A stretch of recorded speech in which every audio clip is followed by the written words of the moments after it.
नमस्कार दोस्तों, स्वागत है आप सभी लोगों का अनंतम वास्तु की एक और वीडियो में। आज हम दोस्तों बात करेंगे एक बहुत ही इंपॉर्टेंट विषय के ऊपर। वो विषय क्या है? आपने कई लोगों को ये कहते हुए सुना होगा कि हम अपनी लाइफ के अंदर सोचते तो बहुत कुछ हैं, परंतु कुछ भी एग्जीक्यूट नहीं कर पाते, या फिर सिचुएशन ऐसी बन जाती है कि जो भी हम सोचते हैं वो हम स्टार्ट नहीं कर पाते, वो हम शुरू नहीं कर पाते। तो इसके पीछे क्या कारण हो सकते हैं? क्या कोई वास्तु दोष के कारण ऐसा होता है? तो इसका आंसर है हाँ। और आज हम इसी वास्तु दोष के ऊपर बात करेंगे और जानेंगे इसका क्या उपचार यानी कि उपाय है। तो बिना किसी देरी के दोस्तों इस टॉपिक को स्टार्ट करते हैं, परंतु उससे पहले अगर अभी तक आपने हमारे चैनल को सब्सक्राइब नहीं करा है तो कर लेना। तो दोस्तों, हमारे घर के अंदर ये जो 16 दिशाएं होती हैं, इन सभी दिशाओं के साथ साथ हमारे घर में 45 देवी देवता होते हैं, ये जो आप यहाँ पर देख रहे हैं।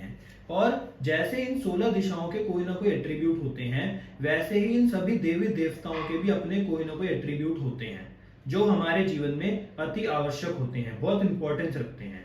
और आपके घर के अंदर ऐसे ही एक देवता होते हैं जो आपकी लाइफ के अंदर न्यू बिगनिंग्स यानी कि आरंभ को दर्शाते हैं, चाहे वो किसी भी चीज से रिलेटेड हो। आप इस वास्तु चक्र के अंदर देखेंगे यहाँ पर north north west, north north north east और नॉर्थ ईस्ट, ये जो 4 दिशाएं हैं, इनके सबसे इनर मतलब अंदर वाली पैराफेरी पे यहाँ पर आपको एक नीले रंग का ऊर्जा क्षेत्र दिख रहा होगा और यहाँ पर बूधर लिखा हुआ है।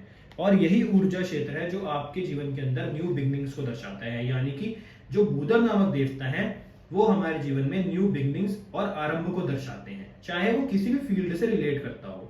अब न्यू बिगनिंग्स का अर्थ ये नहीं है कि सिर्फ जॉब शुरू करना नहीं या फिर नए बिजनेस शुरू करना। यहाँ पर हर न्यू बिगनिंग की बात हो रही है, चाहे वो किसी भी फील्ड से रिलेट करता हो, मैरिज, चाइल्ड बर्थ, हमारे जीवन के अंदर न्यू बिजनेसेस, नई जॉब, या हमारे जीवन के अंदर किसी भी प्रकार का हमें नया आइडिया आता है उसको एग्जीक्यूट करना, और भी कई चीजें इसमें आती है। यानी कि दोस्तों सिंपल सी बात है, कोई भी नई चीज शुरू होगी, चाहे आपका जब घर बनता है उसकी शुरुआत को भी हम बूधर नामक देवता से ही एनालाइज करते हैं। अगर किसी व्यक्ति अपने जीवन में नए नए घर बनाना चाहता है, यानी कोई व्यक्ति अपने जीवन में नए नए घर बनाना चाहता है, परंतु उसका घर बनना स्टार्ट नहीं हो रहा, उसके पास पैसा भी है, सब कुछ है, परंतु उसका घर बनना ही स्टार्ट नहीं हो रहा, तो उसको अपने घर में इन 4 दिशाओं में ये भूधर नामक देवता का जो स्थान है, यहाँ पर कोई ना कोई वास्तु का दोष अवश्य ही प्राप्त होगा, यानी कि मिलेगा। साथ ही साथ दोस्तों इसके साथ एक और एग्जांपल ले सकते हैं।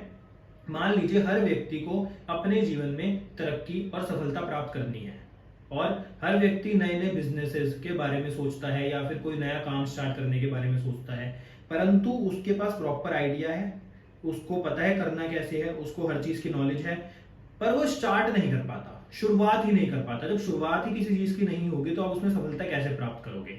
तो उसी सफलता का ये जो स्टार्ट करते हो आप, उसका नाम है बूधर।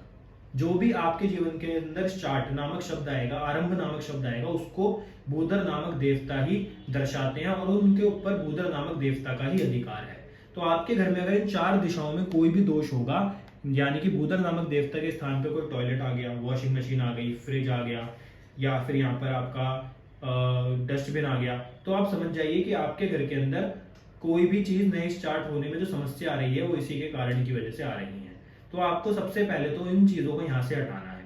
दूसरा, इस एरिया को बिल्कुल साफ रखना है, जिससे ये जो बूधर नामक देवता है ये आपके ऊपर कृपा करें और आप अपने जीवन के अंदर नई नई ऊंचाइयों तक पहुंच पाओ, किसी भी नए काम को शुरू करने में आपको समस्याएं ना आए। और दोस्तों इनको वैदिक वास्तु में पृथ्वीधर भी कहा गया है, यानी कि पृथ्वी को धारण करने वाला। तो आप सोचो कितने शक्तिशाली ये देवता है जो पृथ्वी को भी धारण करते हैं। तो इसलिए इन देवता के स्थान पर हमें किसी भी प्रकार का वास्तु का दोष नहीं करना चाहिए, नहीं तो हम अपने जीवन के अंदर सोचते ही रह जाएंगे, उसको एग्जीक्यूट नहीं कर पाएंगे। तो आपने कई लोग ऐसे देखे होंगे जिनके जीवन के अंदर वो सोचते बहुत कुछ, उनके पास अच्छे अच्छे आइडियाज होते हैं, सब कुछ होता है, परंतु उसको एग्जीक्यूट नहीं कर पाते। तो उनके घर में इन 4 दिशाओं में अवश्य ही आपको कोई ना कोई दोष जरूर मिल जाएगा। तो अगर आपकी जानकारी में ऐसे कोई लोग हैं तो आप उनको बोलिए कि अपने घर में इन 4 दिशाओं को चेक करें और भूधर नामक देवता के स्थान को अवश्य चेक करें, जिससे उनके घर से भी ये दोष सभी के सभी दूर हो। तो दोस्तों ये अपने आप में बहुत इंपॉर्टेंट टॉपिक था जिसको हमें कवर करना बहुत जरूरी था आप सभी लोगों के लिए, क्योंकि हर व्यक्ति सोचता बहुत कुछ है परंतु करते कुछ ही लोग हैं। तो जिससे कि आप सभी लोग जो सोचते हो उसको एग्जीक्यूट कर पाओ, उसके लिए आपको इस बात की जानकारी होनी अति आवश्यक थी, तो इसलिए हमने आपको बताई। तो अगर आपको आज की वीडियो अच्छी लगी तो वीडियो को लाइक करना, शेयर करना, चैनल को सब्सक्राइब करना। हम आपसे मिलते हैं अगली वीडियो में और आपके लिए दोबारा से वास्तु का एक ऐसा रहस्य लेकर आएंगे जो शायद ही आपको कहीं कोई बताए। तो दोस्तों धन्यवाद।